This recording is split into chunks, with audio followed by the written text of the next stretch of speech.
Já estamos de volta com o seu estilo de vida e agora nós recebemos o psicólogo Isaac Oliveira. Fazia algum tempo já, né, Isaac, que a gente não se encontrava aqui. Bom dia. Bom dia, bom dia. É sempre um prazer estar aqui novamente. E como eu já tinha comentado no Facebook, agora comentando pessoalmente e parabenizando pelo novo cenário, que está lindo, diga-se de passagem. Muito obrigada. Melhor ter o que eu soube é que vocês que construíram o cenário. Muito bem, muito obrigada. Ainda bem que as ideias partem da nossa cabeça, né, gente? E que a gente tem ideias boas assim e que vocês aprovam nossas ideias. Inclusive, aproveitando a deixa aí do Isaac, se você também gostou da nossa mudança de cenário, manda pra gente, porque é muito melhor a gente saber que a gente te agradou ou não e fica mais fácil quando você mesmo conta. Mas nós vamos conversar sobre estímulos, sobre os estímulos que as crianças recebem, os estímulos que nós somos responsáveis por fazer ou por provocar nas crianças e até que ponto isso é saudável ou não. Sem dúvida nenhuma. Anteriormente, assistindo a entrevista da nobre colega pediatra, ela falou alguns pontos interessantes, que me remeteu à área da psicologia mesmo. Tem uma teórica na psicologia chamada Marilyn Klein que ela fala do seio bom e seio mau, que é o simbólico, é aquilo que a mãe potencializa enquanto modelo para a criança, né? E ao encontrar também um médico colega ali embaixo, estávamos falando sobre a amamentação, né? Sobre essa questão da mãe estar amamentando com prazer, acarinhando, acolhendo o filho, e a mãe está amamentando de uma forma não saudável, por alguns conflitos dentro de casa, né? Briga com o marido, e etc, etc. Isso está passando para a criança também. E no decorrer do seu desenvolvimento, essa criança, por ter adquirido esses fluidos, né, não positivos, elas vão, no seu desenvolvimento, respondendo de uma forma inadequada, né? Nós já temos uma participação do Arlen, da Alvorada 1, e ele diz o seguinte: o contato da figura materna ou paterna, da figura paterna com a criança, evita que a criança seja muito mimada no futuro? Olha, essa questão do mimo... Ele especifica aqui em relação ao pai. Isso, essa questão do mimo realmente caracteriza-se e se modela pelo pai, de fato e de direito, que é o castrador que a gente diz na psicologia. É o pai que dá a castração, é o pai que dá as regras. A mãe vem com grande amor dela, né, na sua educação, e o pai chega para cisar, para castrar esse grande amor, educando, colocando regras. É o grande superego, né, nesse contexto familiar. É o pai que chega e diz o não. Só que hoje, o que nós estamos observando a cada tempo que se passa, que esse não, ele tem que ser muito mais explicado do que antigamente. Antigamente era o não. Não faz, não pode, não vai, por qual motivo. Não existia um motivo. Hoje em dia os pais... eles têm que trazer a criança para perto, esclarecer, dizer, ensinar. Aí vem um outro questionamento. Ah, mas a criança ela não está com nível cognitivo para absorver as explicações. Sim, né? Só que se a gente parar para pensar, hoje nós estamos abrindo uma comunicação. No futuro, que está próximo por esses estímulos, ela vai começar a associar, a compreender essa forma de se comunicar, né? E vai começar a associar aquele não a uma regra, aquele não a uma lei, aquele não a um bom desenvolvimento para ele, um bom desenvolvimento comportamental para ele. Então não é que ele não consiga entender, é que ele vai fazer associações no futuro. Aí sim, ele vai compreender no seu processo de ensino-aprendizado aquilo que pode e aquilo que não pode, os motivos daquilo. Nós temos mais uma participação, é do Joás, novamente, ele diz o seguinte: meu filho não me dá trabalho, ele tem apenas 2 meses, mas quando dá 6 horas da manhã ele acorda e começa a chorar até eu pegar ele e levar para passear. Então quer dizer, já é uma rotina, né? Pois é, aí há um ponto interessante, um ponto de barganha. Ah, mas meu filho não pode ser chantagista. Pode sim, você tem que mudar as rotinas, você tem que estimular ele de várias formas. A partir do momento que você cria uma rotina, ele vai ficar dependente daquela rotina. É o que supostamente está acontecendo nessa dinâmica pai e filho. Então, que tire também um dia, 2 dias, essa continuidade, né? Até para que ele aprenda mesmo que aquele comportamento ele não vai ser contínuo pro resto da vida dele. Uma hora ele vai ter que sair daquele contexto por um motivo às vezes externo, né? E ele não vai dar continuidade àquele comportamento. Então tem que haver uma descontinuidade. Hoje você faz, amanhã você não faz, 2 dias você não faz, até para que ele compreenda que no decorrer do desenvolvimento dele ele vai ter o sim e o não. Isso é muito importante. Então, por exemplo, desde que a idade é um caso importante em relação a isso, porque a gente está conversando de que a criança já se acostuma com isso e tudo mais. Mas quando a gente estava falando com a doutora Denise, ela disse que a intencionalidade só parte em determinado momento, quando ela começa a entender mesmo e de determinada idade para lá, né? Então, isso é um ponto que realmente influencia ou não? A gente tem que mudar essas rotinas desde muito cedo, até para que a criança se acostume com esse tipo de mudança de rotina? E isso deve ser levado como intencional desde muito cedo, ou esse caso da idade realmente tem que ser considerado? O belo da psicologia são as teorias, psicologias. Nós temos dentro da psicologia a área comportamental, que é o behaviorismo antigo, de Watson, de Skinner, de Pavlov, que é o condicionamento. A partir daquele momento que a criança é estimulada, ela é condicionada. Quando ela é condicionada, ela não pensa nesse momento factualmente, cognição, intelecto, mas ela observa, ela tem o olhar, ela tem o tato, ela tem a senso-percepção a partir do momento que ela nasce.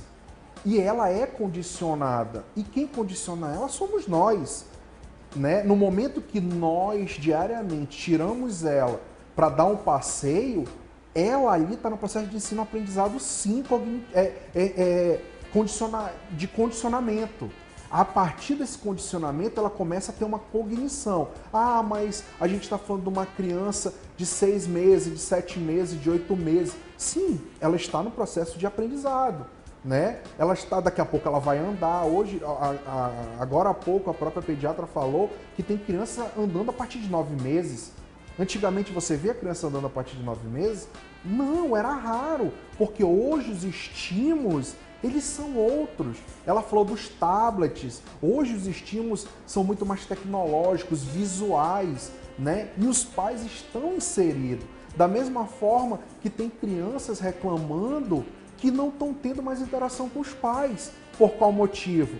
Porque os pais também estão tecnológicos. Aí quando ele presenteia a criança com um tablet, ele também condiciona a criança a ter o mesmo comportamento que ele. E ele mesmo vai cobrar essa criança em ter interação social, em voltar para estudar, em ter, 1 hora de estudo. Começa a cobrar coisas que ele que está ensinando. Então, a partir de 6 meses em diante, você é sim o modelador dessa criança. Você acabou de trazer o exemplo do nosso colega de casa. Ele começou a exercer um comportamento. Esse comportamento, por algum motivo, não aconteceu. A criança começou a chorar. E a partir do momento que ela começou a chorar e foi fazer aquilo que ela está sendo ensinada, ela parou. Então, esse é o resultado maior desse processo de condicionamento, né? Esse é o processo maior, porque você está vendo um sujeito estimulado cobrando esse estímulo que foi castrado, que foi tirado dele. É por isso que não pode haver no comportamento humano certas continuidades, porque nós entramos num outro erro muito moderno agora, que é a zona de conforto. Todo mundo fala de zona de conforto. Ouço diariamente nas televisões, nos rádios, no meio social, zona de conforto, zona de conforto. Mas vem cá, quem é que produz essa zona de conforto? Quem é que constrói essa zona de conforto? Somos nós mesmos e muitas das vezes os nossos pares, que nos condiciona essa zona de conforto. E sair dela é muito difícil. Mesmo que você tenha ansiedade, você acaba em algum momento retornando a ela porque é confortável.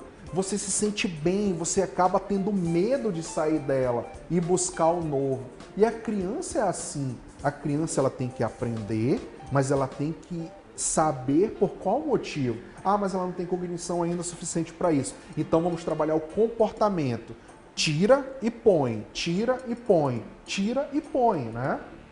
Em relação aos estímulos que você estava falando, é realmente bastante interessante, porque nós estávamos mesmo acostumados a saber ou presenciar estímulos que eram, digamos que físicos, né? A gente estimulava, por exemplo, o bebê quando é muito pequenininho, é uma ideia que nem todo mundo tem, mas quando o recém-nascido tá ali na hora da troca da fralda, na hora do banho, o próprio banho e a própria troca da fralda, a mão, o acariciamento que a mãe faz no bebê durante esse período é um estímulo.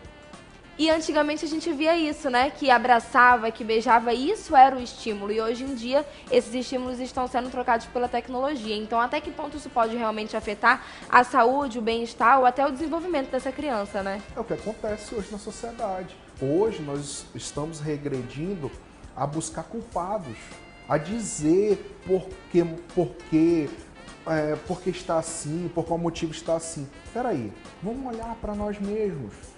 Vamos observar os nossos próprios comportamentos. Vamos ver o que nós estamos fazendo para as crianças, né? Vamos ver o que estímulo nós estamos dando a elas, o que nós cobramos delas e o que nós fazemos para que elas vejam o que nós fazemos. Ah, eu quero que a minha filha estude 1 hora por dia. Como que eu vou cobrar? Quando que eu não comecei a fazer isso muito anteriormente? Vou dar um exemplo prático meu. Levo a minha filha para a escola. Ao chegar na escola, ao estacionar o carro, ela tem que abrir a porta. Quando é autorizada, ela abrir a porta. Ela tem que sair, pegar a mochila dela e levar. É uma responsabilidade dela. Se amanhã eu tirar essa responsabilidade dela, qual será o sofrimento dela no futuro? Ah, mas eu não vou lembrar que isso se deu ao carregar uma bolsa. A gente acaba esquecendo que em pequenas coisas a gente faz com que o sujeito tenha comportamentos, entenda o que é ética, o que é moral, o que são os valores. É a partir dali, daquela criança, né? Você vai ensinar ao seu filho, meu filho, hobby. Você não quer ensinar isso para o seu filho. Você vai dizer, meu filho, você não precisa pegar nada que não seja seu. Só que em algum momento da sua vida, você diz assim, ao lado do seu filho, vem cá, quanto é que é isso? Ah, é R$50. Ok, eu vou dar 70. Dá 100 para não sair errado. Vou dar 100. Ele tem que me devolver 50. Por algum motivo ele me devolve os 100. E a criança está vendo. E eu olho e digo, ele me devolveu o mesmo dinheiro. E coloco dentro do bolso. Mas não falei nada para a criança, mas ela viu. O que eu estou ensinando para ela? Eu estou fazendo com que o processo de ensino-aprendizado dela entre em contraditório. Porque amanhã ela vai olhar e vai dizer, poxa, mas o meu pai era para o rapaz ter devolvido R$50, ele devolveu 100, meu pai ficou. Então eu também posso. Óbvio. Eu também posso, é meu pai. Ele é minha referência, ele é meu modelo. Então pronto, você vai cobrar o que dessa criança? E você mal enxergou que o grande amor da sua vida, que eu escuto esse relato, estava ao seu lado, que era o seu filho. Você vai cobrar como essa criança? Você vai querer que essa criança no futuro que tenha qual comportamento? Né? Ah, é a partir dos 10 anos? Não! É a partir do nascimento. A partir do nascimento que você não briga com a sua esposa na frente dele, né? É a partir do nascimento que você dá e tira ao mesmo tempo. É a partir do nascimento que você orienta, né? Então isso é um processo de ensino-aprendizado. Mães, pais, converse com seus filhos. Hoje em dia tem estudos que no útero a criança já é estimulada. Então passe a mão na barriga da sua esposa, converse com seu filho. Faça com que a sua esposa, na gestação, seja acolhida, tenha bons dias, porque isso vai refletir no seu filho no futuro. Nós vamos fazer uma breve pausa aqui no nosso bate-papo. O papo com o Isaac sempre flui muito rápido, né? A gente nem percebe, quando a gente vê já tá na hora de ir pro intervalo. Mas a gente volta já já e ainda dá tempo de você enviar a sua participação pro nosso número 92, código de Manaus, 98111 4512.